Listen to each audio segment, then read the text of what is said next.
Buongiorno a tutti e benvenuti a questo nuovo evento Ocrim. Good morning, everyone, and welcome to this new Ocrim webinar dedicated to maintenance and automation for the management and proper operation of milling machines.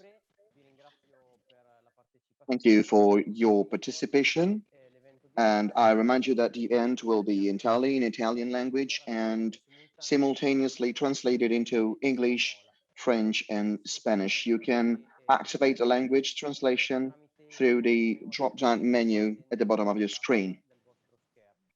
So I remind you that this event will be entirely in Italian language, but you can select the simultaneous translation in English, French, or Spanish by using the drop-down menu on the lower part of your screen. Prima di iniziare con l'introduzione dell'evento di oggi, Before introducing today's topic, I'll introduce myself for those of you who didn't take part to the previous webinars. I'm Nicola Ribolli. I'm a mechanical engineer at the technical office at Cremona, Ocrim, and I deal mainly with the design of Ocrim machines. In today's session, we will be discussing about maintenance, and in particular, we will speak about two important aspects, which are lubrication and belt adjustment. We'll speak about theoretical and practical aspects, and to do so, we invited today our presenter, Mr. Pedrini Simone. Hello, Simone, welcome, which is responsible for the office, machinery office. During the event, you will also see some practical demonstrations. So we asked for some help to Luca Puzzi. So before moving on today's topics, I'll remind you that at the end of the session, according to the time we will be left, we will dedicate some room for the questions that we'll receive through the chat, or you can always send your questions to conferenceroom@ocrim.com. So I'm leaving the floor to Mr. Simone, to whom I'm asking the first topic of today, which is lubrication. So when we talk about maintenance, this is the first subject that we spoke about, because this is fundamental and you can avoid it for the maintenance and the preserving of the life of the machines. This is a gesture that you normally categorize and you define the more is possible, even if you don't have precise tools to establish the type of grease that you're going to use. Technology, anyway, gives us some tools to be more sophisticated and controlled for the gradual release of the grease and also for the recovery. So the first question that comes out to the mind is, what is the function that grease performs inside the machine? The purpose of the grease is to interpose itself between the metal parts in contact and in relative motion so as to reduce the attrition coefficient. In this way, with the same pressure exerted, we have less resistance and lower tendency to drag and energy dispersion. The reduction of the attrition coefficient is due responsibility of the lubricant, which on its own would not have the ability to persist on the parts and would tend to be removed from the areas of pressure. So we have to use also a thickener, which is also used as a container, as a sponge for the lubricant itself and any additives. So the grease is composed of several elements. So the supporting characteristic is viscosity. It could be synthetic, natural, or mineral. The thickener, which is based on metal oxides, which the main characteristic is hardness and stiffness, and other additives which have structural modification characteristics or resistance to corrosion or anti-wearing. characteristics. Of course, you integrated the answer talking about, apart from the function, but also about the grease structure. So what you're missing here are the characteristics that a grease must have to work properly. When a grease is in operation, as to withstand working temperature, working speed, and workloads. And considering the study on lubrication and the development of the bearings, of course, the two things are related together, and so they are the workloads are recalculated as the ratio between the applied forces and limit load of the bearing. So the C parameter, which defines a number of subclasses. When we talk instead about speeds, we are considering the NDM product, where we have the number of revolutions in round per minute of the drive and multiplied for the average parameter of the diameter of the bearing. If we're talking about milling machine, we're considering these parameters. We can say that a shifter has a C on P, so a loading ratio of 8-9. So it's an average loaded and 35,000 NDM. If we're talking about a rolling mill, is C on P of 8 on 9, and it's the NDM is around 75,000. For the purifier, we have a slight loaded and an NDM of 45,000. So this is an average low medium speed machine. Up till now, we've spoken about theoretical topics in general, or lubrication. But if we're going to go a little more in details in practice, what are the rules to be followed for a correct grazing of machine in a milling plant? On the basis of the parameters I've just spoken about, we have calculation methods for establishing the refueling of the and the interval and quantities, but these are based on the experimentation and correction by factors. So the result that we get is not to be taken literally. It has to be considered in specific cases. We could have discrepancies between the calculation and reality that might be also significant, if could go against the maintenance specification. If you're talking about a quantity of grease, we also have the fact that we do not have a tool to measure in a precise way the status of the grease rather than the quantity in the field and in a specific way, in a very precise way. So it becomes very difficult to give precise parameters for degreasing in a quick way. So according to the visual inspection, what about the visual inspection? So the visual inspection, it's fundamental, because without having the possibility of having a precise measurement way, we would have to have the visual inspection on our plant to optimize the time that we calculated on our plant. So how does a grease look like, a grease that is deteriorated? A grease can deteriorate for various reasons. We have oxidation, that is the chemical connection on its constituents. We have the separation, so it's the separation of the lubricating part and the thickening part, or the infiltration of external pollutants. Could be, for example, dust in our case. In all cases, we notice a thickening and clumping and the jellification of the parts and the darkening of the oily part.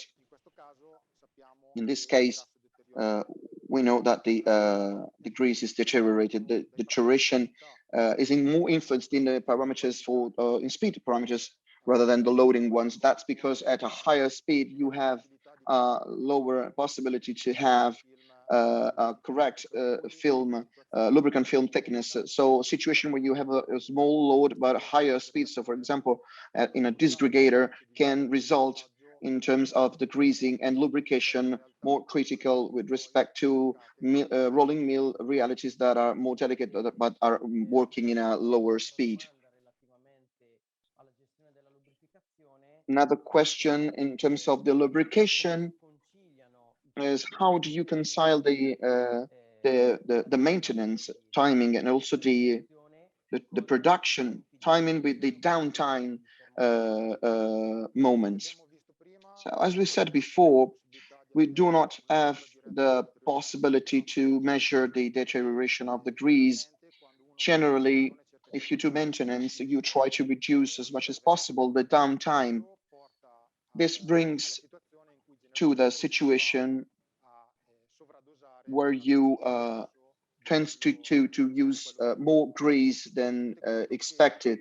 Keep into account that um, a portable grease gun can shot out 2 to 3 cubical centimeters of grease at each stroke, which is about 1.5, 2.5 grams of product. So you need only 10 to 20 shots,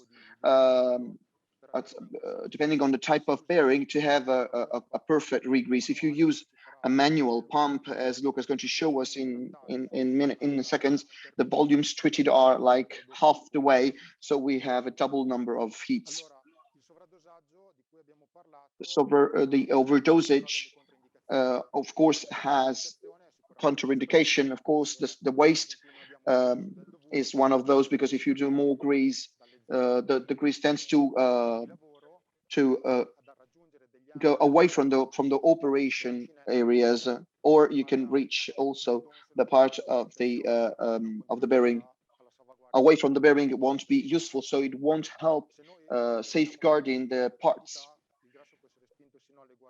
Of course, the grease can also reach the sealing lip and go out of the seals, and of course soiling the machine and the surrounding environment. A second negative aspect is that one of the heating, because grease has its own ability to transmit heat, which is lower than metal or air. So if we overdose, we will, if you add too much, means that we create a sort of an insulation layer around the moving metal surfaces, which will not allow the dissipate the energy. So we will experience a rise in temperature in the working area that can reach or overcome 15 degrees Celsius. The third aspect is that one of the reduction in efficiency. The thickener, which is a sticky substance, so inside the bearing, will create a sort of a resistance moment, determining an absorption of energy to move the relative motion part. So of course, in such type of machines, we won't observe an absorption of the engine, but what we will observe is again an additional component that will tend to rise again the heat, the temperature for prolonged time. So for prolonged usage of an hour and a half or 2 hours. That depends on the situation. Keep into account that a bearing of a medium to high speed can be considered well greased when 50 to 60% of its free internal volume is occupied by newly inserted grease. So 50 to 60% means approximately doubling the internal attrition moments in the bearing and temperature, which are higher than the operating temperature. Milling machines are slow machines, so we can allow up to 100 filling. You started to refer to milling machines. Now, it is interesting now for our guests today to better understand and to have an example or an analysis related to the rolling mill in terms of lubrication. According to the rolling mill, we can do some hypothesis. We use an NLG2 grease, given the values of what we said before, we can allow an oil of around 200 square millimeters viscosity. We can use an EP additive to resist to the high pressures. Let's do another hypothesis. Let's imagine that this milling is smooth rollers made and it works at the maximum theoretical load in a continuous way. And also let's imagine that the seal allowed the possibility of dust getting inside, for example. If we consider this hypothesis in the calculation, we have a relubrication interval of 3,150 hours, adding 44 grams in each bearing, rather than or 18 if we use the inner distribution ring, as Luca is showing right now. Ocrim in its manual gives an interval for relubrication of 3,000 adding 16 grams of grease. So as you can see, times and quantities are pretty comparable. Let's use the hypothesis that we said before. We spoke about a continuous and maximum load.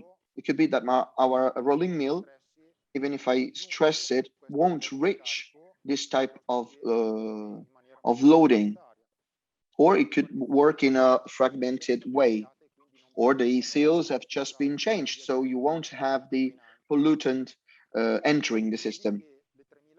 So after 3,000 hours, maybe this 3,000 hours can be increased.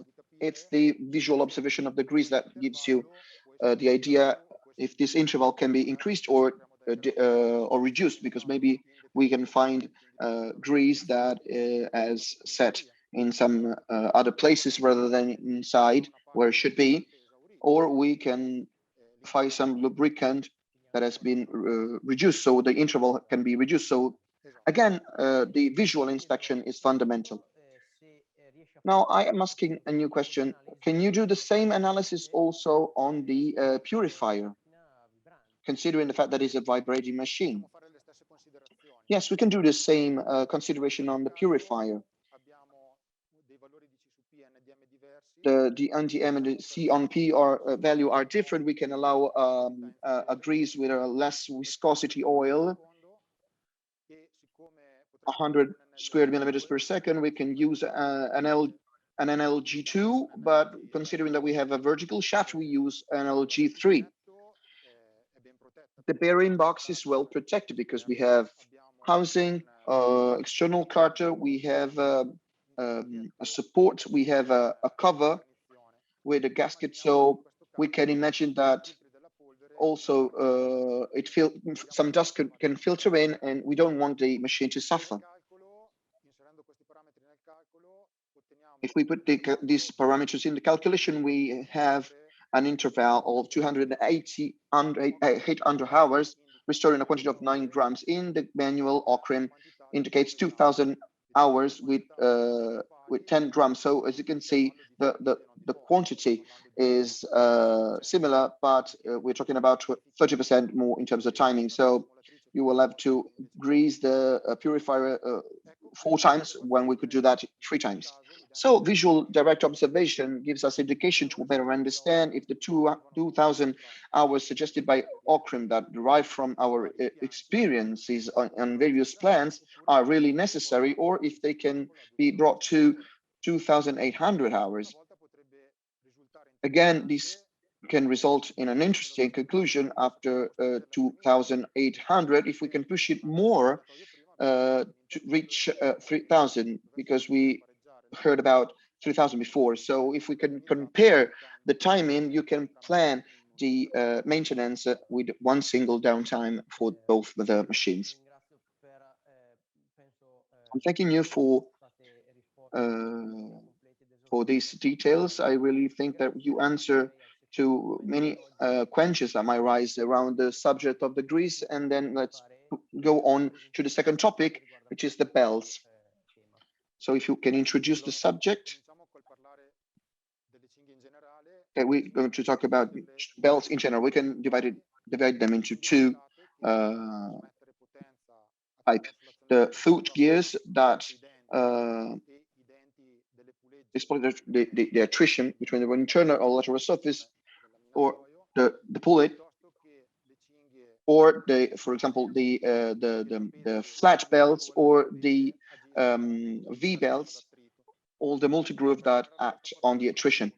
To generate this attrition force, we need two parameters. The first one being the attrition coefficient, which is in the nature of the material of the belts and or the pulley.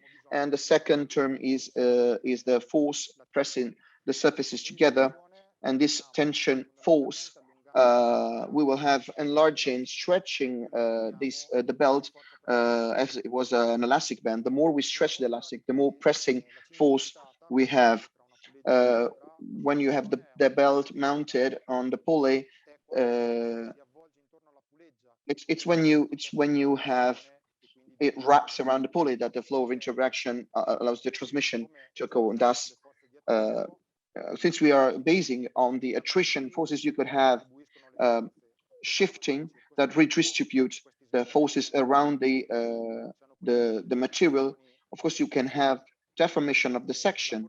For example, the curving of the pulley imposes to the belt to have a higher tension on the external side and less tension on the inside.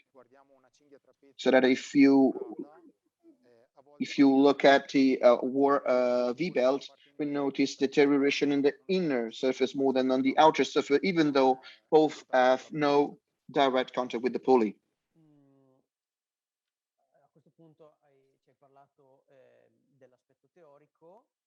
Well, in view of the theory you just explained, now I would go on in a practical point of view. So I'm asking you,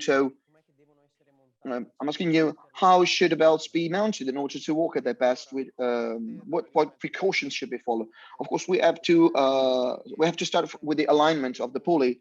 It is important that the grooves are aligned. So as that's because if they're not aligned, we will finish introducing additional angles to the belt at the pulley, which will result in negative effects. The negative effects being the introduction of lateral forces that on a flat belt would bring to move the pulley more actually, or to slide sideways. It can also be altered the pressure, and you can have a deterioration which is different in the various parts.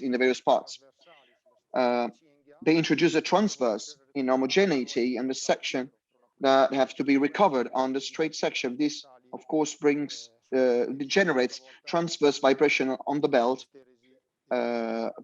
causing the hysteresis.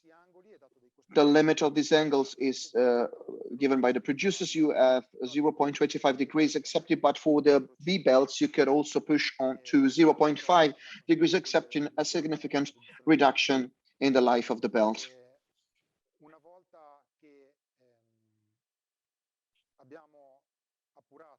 Once we realize that we don't have any angle, we have to understand if the error could come directly from the axis of the pulley or from the incorrect positioning of the pulleys. If it comes from the rotating axis of the drive, we are talking about an angular error. If it comes from a relative position of the pulleys, we talk of actual error.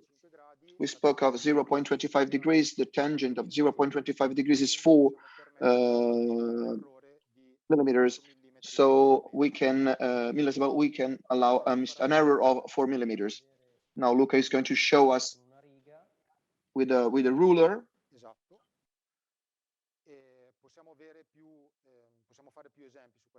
We can do even more examples on this type of drive. For example, the distance between the rotating axis of the faster and the slower is small, so we can allow up to 1 millimeter of disalignment between the pulleys. But if we're talking about the rolling mill drive, where the interaxis equal more or less 2 meters, then we can have up to 8 millimeters of disalignment. But in the case that Luca is showing, the error is noticed on the pulley, on this particular pulley, which has an external diameter of 355 millimeters. We can allow up to 1.5 millimeters. In this case, even less, because we're not on the diametral. Luca is measuring in it with a ruler and a thickness gauge, which is very common in the milling machines because it interacts as very small. The optimum would be to have a laser instrument, but the only case where this is very useful is that one of the rolling mill, because the distance and the possibility to reach the pulley makes it very difficult for the ruler to arrive and to take the measurement. What about the correct tensioning? What can you say? Well, as we said before, the correct tensioning is the one that provides the pressing force. So we have to have a very effective value. The tensioning can be made stretching the belt as an elastic band, as I said before, and put it on the pulley. The manufacturer gave us values that could be from 0.5% to 1% in reference to the wheelbase. For flat belt, we can go up to 2 to 3%. Once the belt has been mounted, it has a sort of a settlement and relaxation in the groove or on the pulley, and the material has this relaxation moment. So after a few hours, it can lose some tension. So it won't be very effective. It can also reduce by 30 to 40%, and this as a result on the restart can cause slippage or lateral sliding or tooth jumps. So you have to stop the machine to recover this tension, stretching a bit more the belt. This is the situation where you normally have a common situation. So if you don't want to stop after 24 to 48 hours, you try to give an extra stretching to the belt so that you don't have to recover it afterwards. Let's take the motorization of the milling engine that has an interax of 2 meters. Yeah, let's give the 2 millimeters more. That on 2 meters it's 1%. Initially we stretched 0.5%. Let's reach 0.6. So we increased the initial situation. So also the loads on the transmission increased by 20%. Let's assume the 15 kilowatt coupled motor that has 3,500 Newton loads. At 20% means 4,200 Newton. So if we go check in the engine catalogs of various manufacturers, we observe that the radial force that we can allow to the shaft with avoiding consequences if between 4,000 to 5,000 Newton according to the brand. So just with 2 millimeters, with just a rise of 2 millimeters in the interaxis, we reduced the life of the belt. We reduced the load. We put more load on the 20% increase in the load. So the bearing on the shaft side is even more loaded. And in the worst case, we brought on the shaft a sort of a fatigue that will cause problems and reduce the life of the engine. So even if we start off with we started with a good idea to reducing the time of downtime, and on something that is the belt, which shouldn't be so significant, we had a consequence on the engine. That's why Ocrim on its manual says to recheck the tension of the belts after 24 to 48 hours after the starting. So as regards the tools that you can use to check the tension of the belts, what can you tell us about it? The most common tool would be the tensioning of the mill drive belts. So it's where the belt has to be adjusted when the rollers are engaged. This is because if we do a correct tensioning without with the disengaged rollers, you will have 2 millimeters increase in the stretching. On such type of belts, these 2 millimeters can result into around 4,000 to 5,000 Newton force that is transmitted to the drive shaft. So in that case, also to the tightener arm. So once you have the specific tension, we are going to take the measurement with the tensiometer right in the center of the free trait in the middle of the belt with a tension of 6 to 10 millimeters. This is a general value for the milling machine.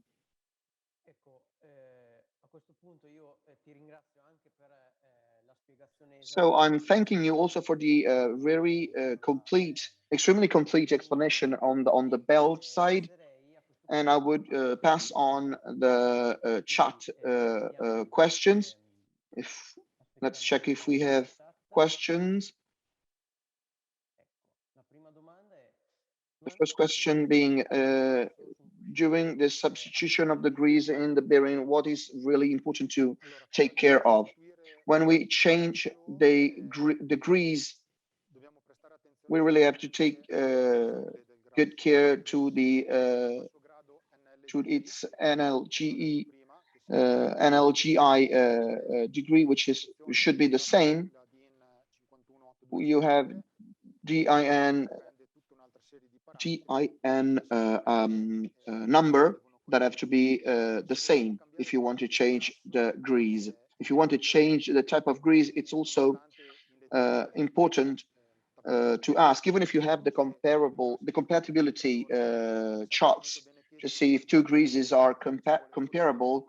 It's important to ask for explanation to the new provider so as to be sure that it can be mixed and to avoid dishomogeneity and lubrication problem, or worse, chemical combination, so resulting in other problems.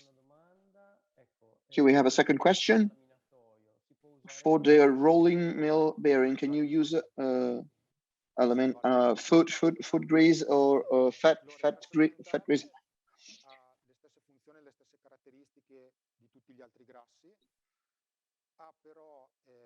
Food fat has the same characteristics, but both the lubricant and the thickener come from different origins, so they are more natural.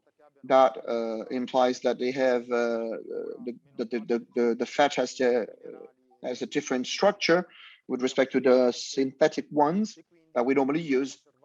So what we could observe is a faster deterioration rather than what we could have with an industrial grease. My suggestion, my advice is to do some tests to establish the timing and the quantity of grease that has to be used in a precise way. It's because they could really differ from the synthetic grease. Another question: when is it good to use the V belts and when to use the tooth gears? This refers to designing moment. So you use the toothed ones when you have the drive in the rolling mill, because if you want to have a precise operation and duration with a good duration in life, the V ones are used to transfer the power, and if it depends on the type of force you want to transmit and type of pulley. The type of transmission, the type of drive you want to use. We choose the one or the other because if you have the same type of force transmitted, the V belts allow us to have tension forces that are 1/3 of the flat ones, but we saw that they spent more energy. Let's see if we have other questions. Making a reference to your introduction, you spoke about categorization, talking about greasing. Yeah, with categorization, we can intend both the definition of timing and quantity of grease, but a categorization of the grease itself. As I said before, you have some parameters to classify the grease, the NLGI scale, which stands for National Lubricating Grease Institute, which divides the thickening into 9 categories. Increase the categories according to the persistence and the characteristics, as I said before. Also, the DIN 58H25 does not consider this parameter, but also others. The first being the generical use of the grease, and the second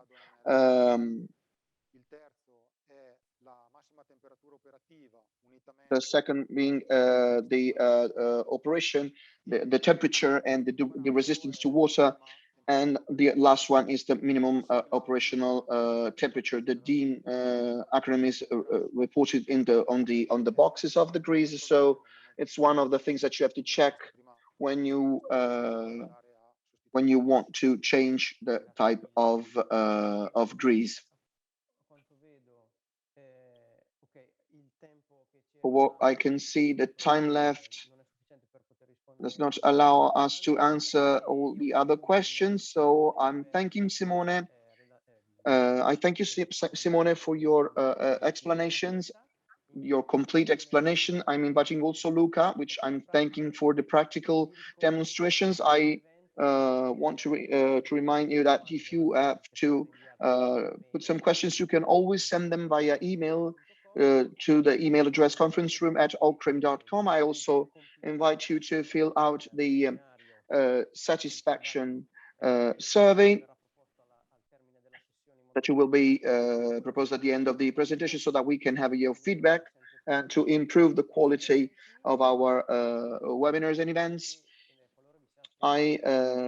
If you ever lost some important parts during the presentation, you can always fall back on the video that we're going to send out via email, or you can see the video on the Vimeo page of the company. I also, in order to keep you up to date with the upcoming events, I invite you to subscribe to our newsletter directly from the Ocrim website. So bye-bye to all of you, and see you on the next webinar.